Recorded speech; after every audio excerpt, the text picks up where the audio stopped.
Welcome back to the third episode of A King to a Prince. Yes, sir. I am the Prince. And I am the King. Back for another one. And this is the Royal Code. We hope you guys appreciated and liked the second episode as well as the first, because we've been getting some good feedback and reviews on the first, so we definitely appreciate that one. Facts. We hope you guys enjoyed the second one. You know, we talked about relationships and, you know, of course, things that we got going on. So let's get into it, man. Let's have some fun, man. So how's because I know you've been playing ball in the league. How's that been? I've been focusing on a couple more like basketball leagues, so I can kind of like start getting into that YouTube basketball content. Okay. Yeah, trying to bring that space back in, because you know, even I don't know if you remember when I was younger, I used to like get a lot of clips of like my crossovers. Of like, course. Things Exactly. Like, I never even peeped like how much like potential I could be making from like videos and clips like that, because like that's really what like basketball and sports we really looking for, is that entertainment aspect. Exactly. So shout out to dudes like Dante Friga, and like even I seen like Lou Will and Pat Bev been hopping into that creator space too, where they coming into that basketball space. Like they just want to see entertainment. So I'm kind of trying to like bring that back, that like that my career aspect. That's kind of how I'm like framing my channel around like my career. Yeah. I ain't trying to go to the league or nothing, but you know, like get my play back. You know, I love basketball, so getting back into that competitive edge. Like I love working towards something, so getting that progress feeling back. Like, all right, today I'm better than I was yesterday. So, Exactly. yeah, that's all been cool for me. So I like that a lot now. Now those leagues, I know you're dealing with because you're down in the city. I know you're dealing with, you know, like high level of competition. Mm-hmm. Is it from different boroughs, or is it just this one league and everybody comes? The current league I'm in is OZMPC, so it's like only Queens right now. It's like mostly like people coming from all out, but like people like for the main part, Based like in Queens. Okay. Yeah, so like they have a few different divisions. I'm in like the B East division or something like that. So Okay. yeah, it's been cool. Like comp is dead. I'm like top 10 in scoring right now. So That's yeah, cool. Keep it on. It's like some comps. It's like 18, 19. But I'm trying to like, you know, get back up into that rankings of like one of the best players here in that street ball sense. Cause you know, like I was coming up in the New York City, like street parks. I was getting my face, you know, I walk into a park, they know who I am. So I missed that aspect. I took like 3-4 years off all. I was like, after that like that heart incident I had that freshman year, after that I was kind of like, you know, like it's not gonna be something that I can really like do for my like. But you found your outlet in music and film production, so all through that. So thank God you even had that as, you know, I don't even say it's a plan B or a backup plan. It's just a part of the plan. Yeah, exactly. You know what I mean? Like I said, it's still all entertainment. Exactly. I had to like, people gotta really do like that deep diving and stuff with yourself, and why you love things and why you want to do things. And the big reason of why I love basketball was that entertainment. I love to do a move or make a shot, look in the crowd and see everybody's face like, oh yeah, perform. So that's why I like me with acting. Yeah, so that's why when you see me on stage performing, it's just like I felt how I was like in the move or somebody like and the boy can perform. You know that I used to do music and I knew I could perform, but I was caught in an trance when I saw him perform, and I was proud because I'm like, yo, this is my son doing it. So I was really amped up. Okay. So yeah, like now I'm just trying to find like that cross of like entertainment, basketball, bring my love into it and all that. So that's really where I'm in right now. You still have more games coming up too. Yeah, right? I got there were no games this week for Easter. Yeah, so I got 2 more games in this Queens league, and then I'm back in another league that's like Brooklyn, I think. Okay. So yeah, that's we actually won a chip in that league last season. Oh really? So yeah, I'm coming back for coming back for that back. My man's on my team got the MVP for that game. That's what I really want. He dropped 35. I had a calm little 20 something that game, but I'm coming for a calm 20 something. Y'all heard it? I'm about to hit up the Syracuse coach talking about some NIL deals or something, man. I still got my college eligibility. NIL deals. Yeah, they throw me a little 50 to 70K, I'll be straight and come play for a year. Now, when those NIL deals, I know it's name, image, and likeness. Exactly. How do they base the monetary stature on that? Jersey sales. Okay. Ticket sales to a sense. because like if you see an increase in ticket sales because of that one specific player. or you know if a new recruiting class, you know if 'cause, you know a lot of like big basketball schools or big football schools won't have the alternative. Like a big basketball school won't have a big football program for it. Okay, that does make like sense. Syracuse don't really got the biggest football program. Yeah. But it's also their basketball program is kind of like dwindling a little bit, so it's evening each other out. That's true, because when you look at schools like Florida State, I've always known Florida State for football. Yeah, exactly. You know what I mean? Charlie Ward. Exactly. He actually just got, speaking of him, he got a new job at Texas A&M. Oh, really? For basketball, too. Oh, wow. Yeah, That's but you cool. know, that just goes to show, it's like some of these schools that you would think that are like football schools are transitioning to like that They're coming basketball. up, Yeah. yeah. So, and that's where the donors is throwing the money, because like we don't got 4 or 5 different big sports to throw it to, because you know, you're not really gonna, I'm pretty sure like a school like Miami, like back in the day, y'all had a big football program, but you probably had like some good basketball players that went there as well. So Exactly, it's like yeah. the undercover money, under Yeah. the table money had to Money, yeah. spread a little bit. But now you got old players coming back that have been in the league 10, 15 years. They can throw 2-3 million for a year, and that's a tax write-off for them. Now, these NIL deals, how does it work? Is it like multiple players are getting these deals on one team, or is it like 1 or 2 players? Like It's going to depend on the program. Like you got a situation like with BIU with AJ DeBansta, number 1, number 2 player in basketball right now. He's receiving $7 million in NIL. $7 million. $7 million. and he's how old? 17. And he's in college? Not even in college yet. He just Wow. boy's still probably in high school class next week. Wow. With $7 million, knowing he got it. Like he already signed it. It's coming to him as soon as he get into college. Now, the school is signing him as far as So the school is paying him $5 million, and then it's an extra $2 million in endorsements. Okay. Yeah, so it's like, and that $5 million from the school is coming from like, you know, past players, past alum that like, you know, care about the funding of the school. I get it, but I wonder how NBA players are feeling about. That's another thing. It's like probably the least paid NBA player right now ain't making $7 million. That's what I'm saying. So, and I can imagine he's at a professional And he level. might look, I'll bust this. Like, Yeah. put me on the court for $7 million right now. That's where I kind of think I understand it in the sense of what it's doing for the school and what it's doing for the player and players to kind of want to reach that level, but it's unfair to the person that Put the work in already. and never got these type of opportunities, because we've known name, image, and likeness before we even knew a name of it. You know what I mean? Exactly. But it just goes to show, like, if anybody should have gotten this, it should have been like a Michael Jordan or a D Wade but back even then, if or you think about it, they Shaquille weren't even O'Neal, that good Penny in high school, Hardaway. And I'm not saying that they were, but when they were going to college and they started to develop it, that's when these type of opportunities, it might have not been the Jordans or the Wades or the Shaqs. It should have been the next ones that were coming right behind them in that sense, because those classes also had a high level of competition and players that are in the NBA still to this day or retired. You know what I mean? And I actually made me think about the aspect of players being NBA ready in high school. So it's like, do you think that they should bring that aspect back? Because like, if I'm a player and I'm 17, 18, and you're the most dominant player, y'all willing to pay me $7 million? Because I'm pretty sure that was the big worry of the NBA bringing in these 17, 18-year-olds before. Like, y'all can get this money, y'all gonna blow it, and then y'all gonna look at us like we this bad league that don't know how to take care of our players. So we gonna make y'all go to college and learn. So that way it's like, do I think they should be able to go from high school? Yes, I do, but I also think it should be some stipulations that you have to attend school. And in the sense of learning, not necessarily school, but you have to learn some type of business type of, that should be implemented into that.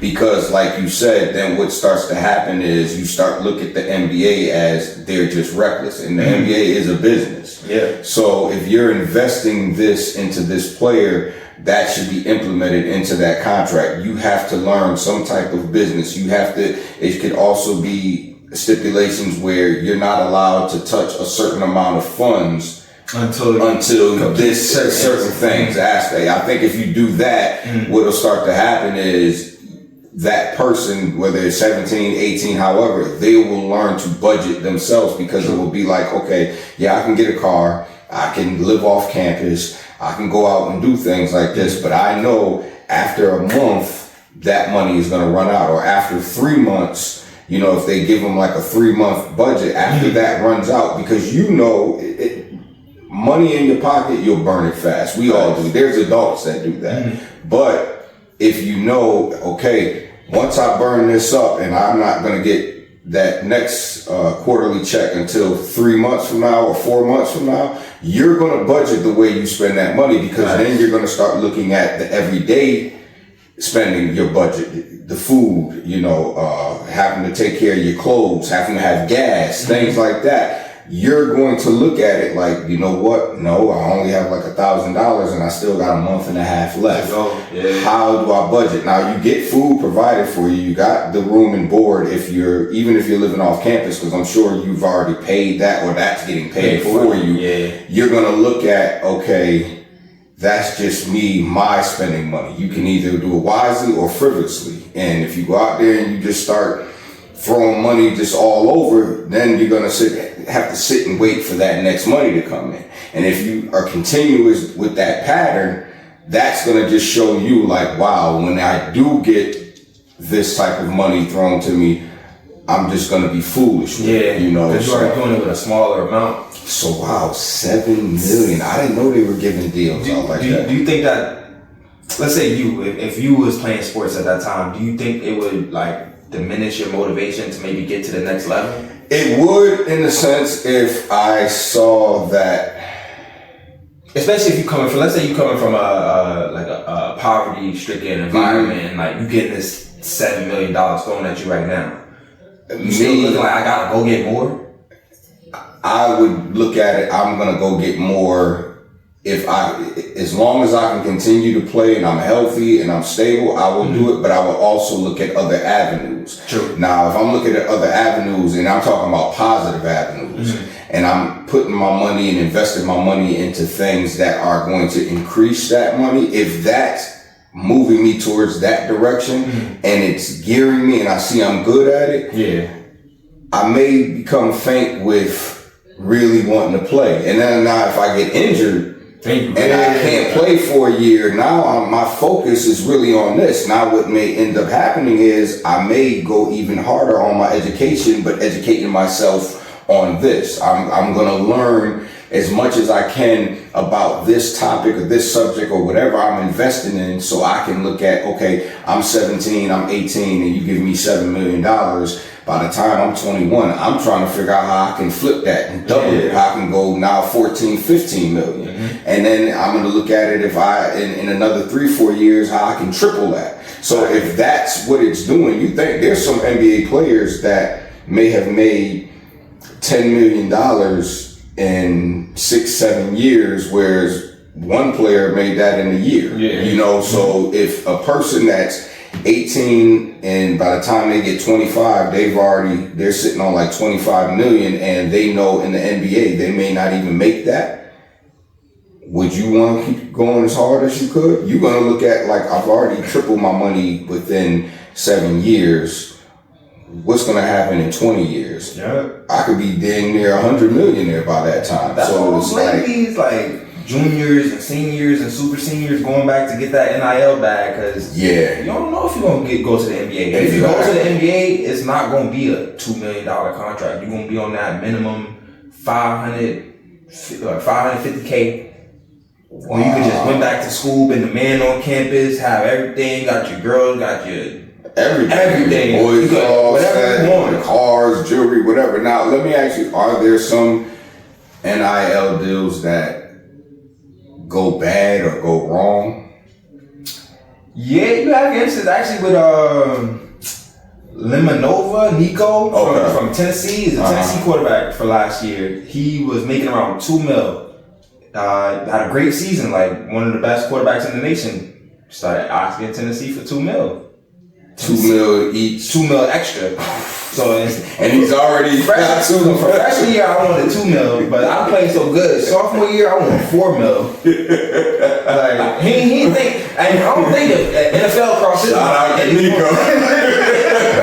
I ain't mad at you, but wow. That bag. So what happened with Tennessee that? was like, nah, we ain't got that. This season was good, but we ain't got no You ain't that good. We ain't got no ring on these fingers. Ain't no championships on this We're finger. gonna pay you another 2 mil when we can go For pay. what? We can go pay another quarterback 1 mil, get another wide receiver for For a mil, yeah. Chop your bread up right there and get better, have a better team. It's like, what, you got that 2 mil, what else do you want, man? Like, with y'all, I'm gonna need a mansion for my homeboy over here, and I'm gonna need another one for him over here. I don't know how different college is in 2025 from when I graduated in 2020. Sounds I guess these boys need them M's. I guess we was so. making it stretch with ramen and hot pockets and the real dinners. Like, tell these 2 mils and 7 mils, go come get a taste of reality when you gotta eat hot pockets all day. you woke up at 4:35, bro. You not eating until 9 tonight. It's over for you. It's over. But you got 2 mil. You ain't worried. So Tennessee told him no. So what was his next option? We still waiting to see where he going. We don't know. And what year is he? He a sophomore this year. So he's just sitting. He's sitting in the portal, waiting to see who's gonna offer him that money. The teams and coaches already said we ain't giving you 2 mil. I don't blame him. We're not even giving you what you started with. I don't blame him. Cause now what? You the same player. You just older and greedy. That's bad. And come to find out, it was his dad behind the scenes pulling strings of him wanting extra money. Not even the kid. And see, and this is one thing I will say. I will always support you. I will always be there for you. You know, especially when you were in high school and college playing ball, and even with music. I know music in the sense of it's a business, but I didn't know the management aspect. But if you needed me to be like a road manager, assistant manager, or a manager in that sense, I would take that knowledge and go out and find someone who can help elevate that career to another one. It may even have to take away from my budget, because I know eventually if this person can increase your pay, then eventually my pay would increase. But I would also figure out other avenues for myself and things like that, because if you're a manager, of course you would be the biggest artist, but managers also manage other people. Facts. You know what I mean? So I would never step in the way of, even if somebody came in and could do better, then I'd just step back and just be the father. I would still be there. I'd be the head of security. I'd be a part of security. I'd be an assistant just getting you up and making sure I would do something, because I would always want to be there just to watch out for you. Not the money, not what it brings, just looking out for my child. I would do the same thing for your sister. So I would look at it from that aspect. But when parents start getting so greedy, because a lot of the times it's not necessarily the child, it's the parent. Because now they're looking at, oh, I need to fund more of my lifestyle. It could be other parents that are in, cahoots with other people as far as side business deals. Well, now you need $3 million to do this so we can get this building and start this business. So now I'm looking at you as, ask them for more money. Tell them you're not going to do it unless you give more money. Now what ends up happening is you just ruined your son's situation. So what he had him do was sit out, was it like training camp? Yeah. He was like, I ain't going to training camp till y'all pay me. That's bad business. Yeah, it's putting it out there as bad business. It's showing that you don't care about the game. You don't love the game. Exactly. And at this college level, it's like, there's thousands of you, bro. And you made a good point. You look at the NBA player that's not making that money, he's looking at this player, man, I will bust his ass on Eat court. his food, like breakfast, lunch, dinner, and a snack. Like, it's like, why would you do that and then say to this player who earned his way? Because let's face it, anybody who makes it to a professional sports level to play on a professional team, that's a high honor. Whether you're the very first pick or you're the last pick, you're still a part of an organization that's it's a high level of ownership. And people don't understand, it's like everything's about looks. Like, you get seen by the right person. There's somebody on the NBA team right now that got seen over somebody else that was just a little bit more talented than them. But you can imagine. The scout was in this gym and not that gym. And I think you were telling me about that. What was the play? That actually happened with Ja. Okay, see. Ja Morant was in a D3 gym or a D2 gym, hooping out, going crazy, catching lobs, going dunks. But ain't nobody in the gym, ain't nobody seeing this until a D1 coach went to go get a snack. Literally, went to go get a snack and heard the boom. Oh. Imagine if the snack was that way and not that way. I'm not saying we might have not heard of Ja, but he might not have. But we may just be hearing of him right now in that sense. Or he could be this player overseas that crazy bounce doing all these things. Like, but it just that was God for that man or a woman to walk that way to see that. It's crazy that I bring this up too, because like money starts to play a big factor into all of that. Because we could just use the AJ DeBaston dude. He's making $7 million, but let's say a freshman walk on there, he busting, cooking him. Like, you can't guard me, you can't touch me. I'm like, that $7 million, we're gonna cut that to about 1 and give him the other 6. That's what it comes. And then I'll be like, all right, so play 1-on-1. But coach is gonna be like, yeah, I'm gonna play the better player. Of course. Until the owners and people throwing that money, you gotta play who we paying. Exactly. You gotta pay the one we paying the money to. Yeah, that which they do. That's the politics behind it. That's even happened to you, and as a freshman, I even talked to the assistant coach, and he said your son is way better than him, but these are the people that are funding the school, funding the team. So that made me realize it's the politics. So, all right, speaking of Ja, since we're talking about Ja. What do you think about the whole Ja situation?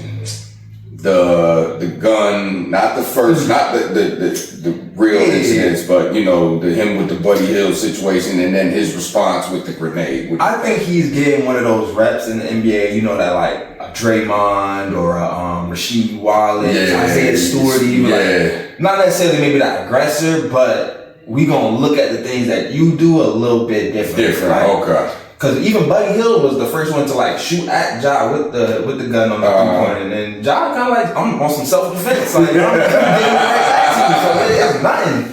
And it's like, as a basketball player, you're not thinking violence, threats, like, or I'm on some gangster time, and like you thinking about it's basketball, bro. Like you taunting me, I'm taunting you, like we competing, because it's not even no beef there. So it's like, I don't know why it got taken so seriously by the NBA, other than it just being Ja. But I like the new celebration he got, where he said, I'm taking my words, and like I'm just like throwing them to the crowd, like letting them be heard. So like, that's his grenade or whatever. I think it's cool. Like he gotta do little like PR stuff like that now instead of just hooping. And it's like, it's corny that the NBA is kind of trying to put that label on him, because Ja's always been like that player that like bring a smile to your face. He got like that Magic, Steph like type of vibe. When you watch him play, you excited, you want to see that. But I feel he also brings that edge like Allen Iverson, in the sense of like, let me be me. Yeah, and I don't want them to do that. I heard when they asked him about it after he got fined, because I think it was like $75,000 or something like that, which I think is just like, what was his first suspension that he got, when the actual gun or the prop gun or like the first one in the strip club, that was like, I want to say it was like $50K or something like that. Okay. But $50K and a warning, nothing too crazy, like that. He had to like issue a statement, like some real PR. Then the second time, I want to say he got fined money, like 25 games. Oh wow, 25 games is heavy. That's extreme. That's like, if they go 0-25. People don't remember they did last season. Yeah. So it was like that carried on into this season. Cause how do you feel about that though? Like 25 games, like for that, I don't. If you ain't physically harmed nobody, you ain't put no players or no like other staff or telling NBA staff or kids or people to go do this or be inciting nothing. That was extreme. Ain't nothing to get you 25 games. Like that was extreme. Like the gun didn't go off. It wasn't even like if it was in the NBA arena. Then I could see people making more of a stretch about it. But it's like, this is something he's doing in his free time. He's not even out, because considering the fact there's pictures of Kwame Brown and what's the other dude, Chandler Parsons, like holding guns at a gun range, like being regular men, what men do. Exactly, so it's like, Ja at a strip club with he ain't nothing different from him and any other person probably there to protect himself at the end of the day. Exactly. He in Memphis, got a lot of money, Ja Morant. And it's, you know, and I got love for this, you know, the city of Memphis, but it is one of the highest crime rates. Yeah, like they get greedy out there. So it's like, and you are a $200 million famous celebrity, you need to watch and protect yourself. It's no different from rappers or anybody that you need to protect yourself. Of course, have your security. I'm not saying not have that, because once you start getting to that level of making that money, then you either, if you're going to go to these and frequent these places, then what you should do is have security and protect yourself, or go somewhere else. Bring that crowd if you want that, your people and that type of, and it's not any different from any high class club, because there's high class clubs and high class area that have crimes and things happen there too. You just don't hear about it as much as you do when you're in these rural environments or strip clubs and things like that. So then bring them to your own home and have those type of parties. I think it's more of him not wanting to, like you said, he wants to be himself. He wants to not be limited. So he wants to be amongst the people. Yeah, he see it as like, exactly. And that's cool, because you want to be that way. And I think when you go into those type of suspensions, it's letting him know, and other people who may want to feel like, well, I can't be myself, because yes, I understand the NBA is a business. It's a business. You have endorsements, you have donors, you have everybody funding and putting this money in, so they're going to want a high level of maturity, and they have a high level of expectations of their players and these people that they're pumping this money out. And they're family business at the end of the day.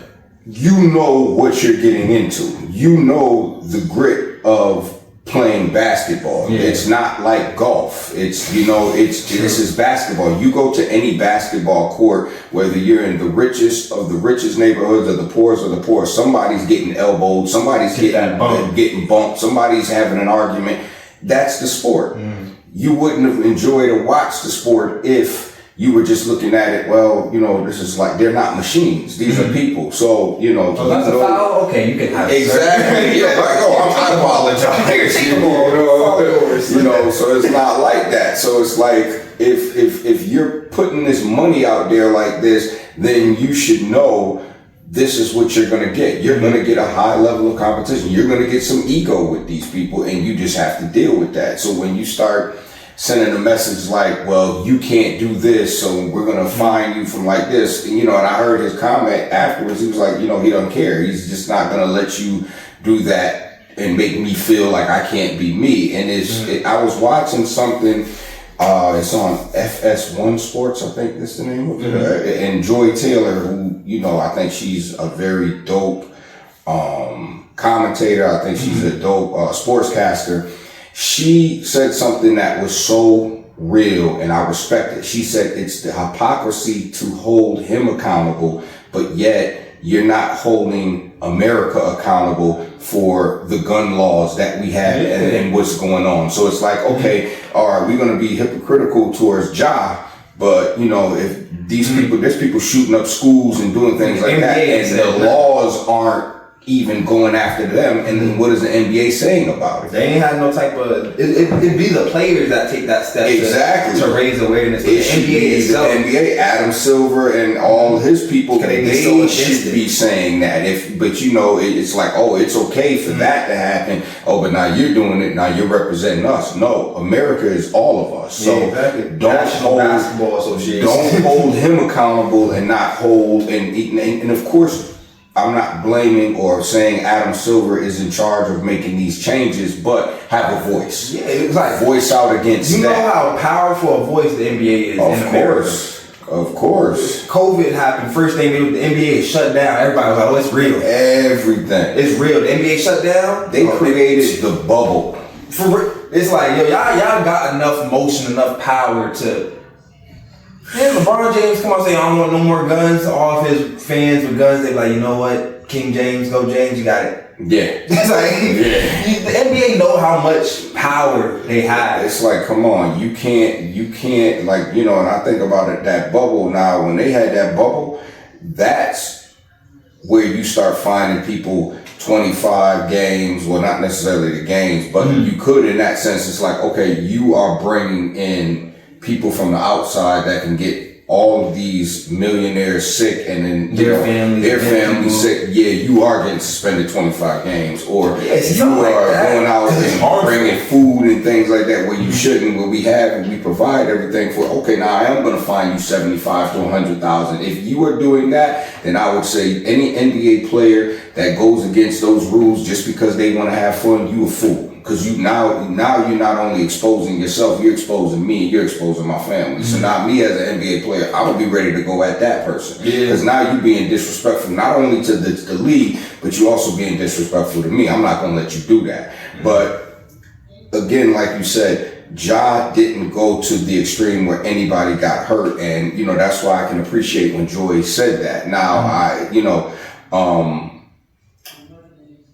I was talking to somebody about that situation, and they were basically saying, you know, it's his father's fault for how he raised him. And I'm like, no, you can't blame his father, because from what I heard, his father he's there, he's animated, but he was a very good father. And you could tell because he's there, just like LeVar Ball. You know, I don't knock any parent, mother or father, that was there, and they may be animated and they may be live, they may be who they are, but they were a solid parent in raising them. So how can you blame his father by saying, well, his father should have told him stop doing this? His father, it's like, he's a grown man. Yeah, it's like you done told me to stop doing things, it's gonna be up to me. Exactly. To like, see, oh, you know what, these things are gonna have these type of consequences. Exactly. And you may have to go through it.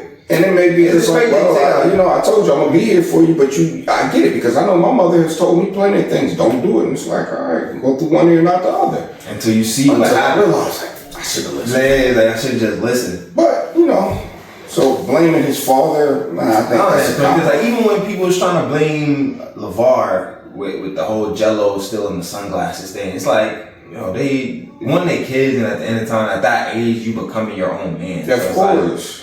Even if your dad or somebody telling you not to do something, you be like, I'm gonna do it just because you said no. Like, you do it even more. So it's like, you can't really blame his father for that, especially like, it's not like Ja's dad just hopped up in the picture like when he got to the NBA. Like, I've seen videos of him training Ja when he was 8, 9. So it's like, the guy had been there, and it's like, whether or not because we don't know what his dad tells him.